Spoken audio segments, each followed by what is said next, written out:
ఇప్పుడున్న ఎమ్మెల్యే గారు బీఆర్ఎస్ పార్టీకి పేరు వస్తున్న ఉద్దేశంతో ఆ నిధులను పనులు చేయకుండా టెండర్లను నిలుపుదల చేసి కాలయాపన చేసి అదే యాదగిరిగుట్టాలను అయితే పనులు ఆపకుండా ఆ నిధులను సేమ్ మనకు ఆలేరుకి ఏ విధంగా అయితే నిధులు వచ్చినాయో గుట్ట కూడా అదే రకంగా అప్పుడు నిధులు రావడం జరిగింది మున్సిపాలిటీకి.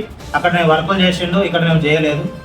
అదేవిధంగా మొన్న వాళ్ళ బాలకవర్గం ఏర్పడిన తర్వాత మొట్టమొదటి మీటింగ్లో రేవంత్ రెడ్డి గారు ప్రభుత్వం ఏర్పడిన తర్వాత 15 కోట్ల రూపాయలు కూడా మున్సిపాలిటీకి నిధులు ఇవ్వడం జరిగింది.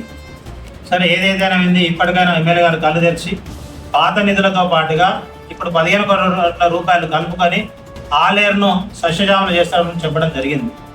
మరి వారు చెప్పి కూడా ఇప్పుడు 5 నెలల కాలం అవుతుంది. ఆలేరులో ఉన్న వాళ్ళ పాలక వర్గము ఆ అభివృద్ధి కార్యక్రమాల దృష్టి పెట్టకుండా వాళ్ళు కమిషన్ల కోసం వాళ్ళు వెంచర్ల కాడ ఇల్లు గడ్డలతోన ఆలేరులో వాళ్ళ అరాచకాలు ఏ రకంగా చేస్తూ ఉన్నారో మొన్న వాళ్ళు గొడవపడి పోలీస్ స్టేషన్ వరకు వెళ్ళి వాళ్ళ మీద వాళ్ళే కేసులు పెట్టుకునే దాకా వెళ్ళింది.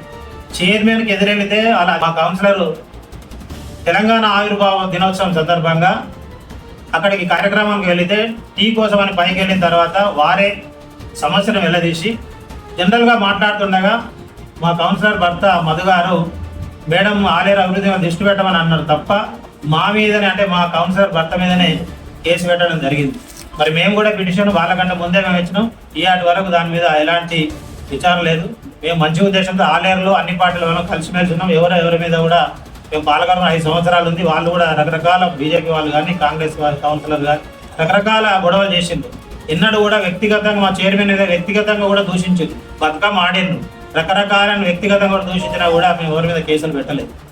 అదే చైర్మన్ కానీ చైర్మన్ భర్త కానీ ఇలా కేసులు పెట్టి భయభ్రాంతులు గురి చేస్తూ ఉన్నారు. అదేవిధంగా నిన్న వీడియో చూసినాం. అలా కౌన్సిలర్ అంటే చైర్మన్, కొంతమంది కౌన్సిలర్లు అంటే 2 వర్గాలు విడిపోయినట్టున్నారు. వైస్ చైర్మన్ ఒక వర్గము, చైర్మన్ ఒక వర్గం.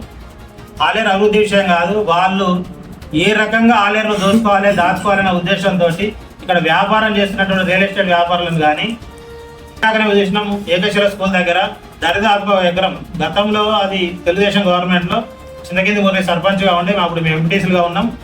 అది కట్టకొత్త మిషన్ కానండి ఇప్పుడు ఉన్న బైపాస్ రోడ్డు వరకు బాగు వెంబడి అది రోడ్డు పనికి ఆహార పథకం కింద కంకర వేయడం జరిగింది. ఆ కంకర కింద మొత్తం పోయింది. ఇప్పుడు ఎవరికి వాళ్ళు అది కబ్జాలు చేస్తూ ఉన్నారు. ఎందుకంటే ఇప్పుడు చైర్మన్ వాళ్ళ అన్న వాళ్ళ కట్టకొత్త మిషన్ అది వాళ్ళు మొదలుకొని ఆ వాగు దాకా మొత్తం దాని కింద అందరూ ఎవరికి వాళ్ళు కబ్జాలు చేస్తూ ఉన్నారు. ఈ పాలకవర్గం కానీ రెవెన్యూ వాళ్ళు కానీ పట్టించుకోవడానికి పాపన పొందలేరు. ఇలా ఆలేరులో మిమ్మల్ని అభివృద్ధి చేయమని మీకు అధికారం ఇస్తే మీరు తెలుసుకోవాలని అవసరం ఉంది. ఎమ్మెల్యే గారు కూడా మీరు దృష్టి పెట్టాలి. ఇక్కడ మీ అండదండలతోటి మీ బంధువు అయినందువల్లనే ఇలా అధికార పార్టీ కౌన్సిలర్లను కానీ ప్రతిపక్ష కౌన్సిలర్లను కానీ ఈ మాకు ఎదురొస్తే ఎవరివైనా కేసులు పెట్టడానికి మొన్న జరిగిన సంఘటన నిదర్శనం. ఇవాళ మీ సొంత పార్టీ కౌన్సిలర్ అయినప్పటికీ వెంటనే నిన్న పిలిచి మీరు సర్ది చెప్పి వాళ్ళని కాంప్రమైజ్ చేసి కేసు విత్డ్రా చేయించారు. ఆ కౌన్సిలర్ మీద కూడా మరి ఎందుకు తోటి కౌన్సిలర్ మీద కేసు పెట్టినందుకు మరి దాన్ని కూడా ఎందుకు విత్డ్రా చేయమని చెప్పలేదు. ఒక ఎమ్మెల్యేగా పూర్తి బాధ్యత ఉంది.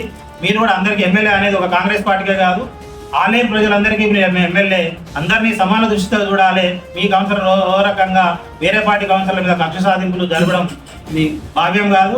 ఆలేరులో ఇంకొకసారి మీరు వేరే వాళ్ళ మీద ఇట్లా వ్యాపారస్తుల మీద కానీ మిగతా వాళ్ళ మీద కూడా మీరు ఈ రకంగా మీరు పోయి భయభ్రాంతుల గురించి చేసి ఈ ప్రాంతంలో ఇప్పటికే రియల్ ఎస్టేట్ పడిపోయింది.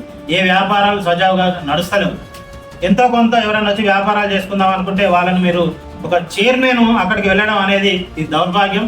ఎవరన్నా ఇల్లీగల్గా వెంచర్లు చేస్తే నీకు సిబ్బంది ఉంది, పిలిపించుకొని మాట్లాడచ్చు, అధికారికంగా నీకు అధికారం ఉంది. ఎవరైనా అంటే నిబంధనల విరుద్ధంగా వెంచర్లు చేసినా కానీ నిబంధనల విరుద్ధంగా ఎవరన్నా కబ్జాలు చేసినా కానీ మీరు యాక్షన్ తీసుకోవాలి. మీకు పెన్ పవర్ ఉంది. కానీ మీరే అక్కడికి పోయి వాళ్ళను అంటే భయభ్రాంతులకు గురి చేసి డబ్బులు డిమాండ్ చేయడం ఇది శోచనీయం. ఎందుకంటే నీ సొంత కౌన్సిలర్లే నిన్ను ఇక్కడికి వచ్చిన నిన్ను వ్యతిరేకిస్తూ ఉన్నారు. నీ వైస్ చైర్మన్ కానీ నీ కౌన్సిలర్ కానీ వాళ్ళ మీద నిన్ను అడిగినందుకు నీ తోటి కౌన్సిలర్ తోటి వాళ్ళని కేసులు పెట్టిస్తున్నావు. ఈ పద్ధతి మానుకోవాలని హెచ్చరిస్తావు.